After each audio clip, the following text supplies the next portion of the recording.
Hi hello ನಮಸ್ಕಾರ ಸ್ನೇಹಿತರೆ, ರನ್ನ ಟಿವಿಗೆ ನಿಮ್ಮೆಲ್ಲರಿಗೆ ಸ್ವಾಗತ. ಕಲರ್ಸ್ ಕನ್ನಡ ವಾಹಿನಿಯಲ್ಲಿ ಅಗ್ನಿಸಾಕ್ಷಿ ಎಂಬ ಹೊಸ ಧಾರಾವಾಹಿಯು ಸದ್ಯದಲ್ಲಿಯೇ ಬರಲಿದ್ದು, ಈಗಾಗಲೇ 2 ಪ್ರೊಮೋಗಳ ಮುಖಾಂತರ ಸಾಕಷ್ಟು ನಿರೀಕ್ಷೆಯನ್ನು ಉಂಟು ಮಾಡಿದೆ ಎಂದೇ ಹೇಳ್ಬೋದು. ಹಾಗಾದರೆ ಈ ಧಾರಾವಾಹಿಯು ಯಾವಾಗ ಮತ್ತು ಎಷ್ಟು ಗಂಟೆಗೆ ಪ್ರಸಾರವಾಗಲಿದೆ ಎಂಬುದನ್ನು ಇಂದಿನ ವಿಡಿಯೋದಲ್ಲಿ ತೆಗೆದುಕೊಂಡು ಬರೋಣ.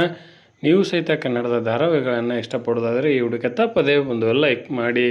ಕನ್ನಡ ಕಿರುತೆರೆಯಲ್ಲಿ ದಾಖಲೆಯನ್ನು ನಿರ್ಮಿಸಿದ್ದ ಅಗ್ನಿಸಾಕ್ಷಿ ಧಾರಾವಾಹಿಯು ಇದೀಗ ಅದೇ ಟೈಟಲನ್ನು ಇಟ್ಟುಕೊಂಡು ಹೊಸ ಪ್ರೇಮ ಕಥೆಯೊಂದು ಆರಂಭಗೊಂಡಿದೆ.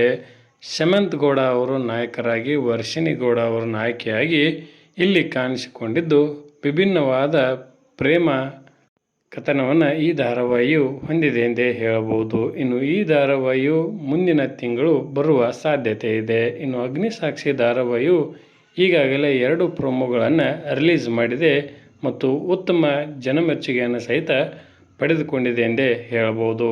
ಇನ್ನು ಅಗ್ನಿಸಾಕ್ಷಿ ಧಾರಾವಾಹಿಯು ರಾತ್ರಿ 7 ಗಂಟೆಗೆ ಪ್ರಸಾರವಾಗುವ ಎಲ್ಲ ಸಾಧ್ಯತೆ ಇದೆ ಎಂದು ಹೇಳಲಾಗುತ್ತಲಿದೆ. ಇನ್ನು ಭಾಗ್ಯಲಕ್ಷ್ಮಿ ಧಾರಾವಾಹಿಯು ತನ್ನ ಕಥೆಗೆ ವಿದಾಯವನ್ನು ಹೇಳುವ ಅನಿವಾರ್ಯತೆ ಉಂಟಾಗಿದೆ ಎಂದೇ ಹೇಳಬಹುದು.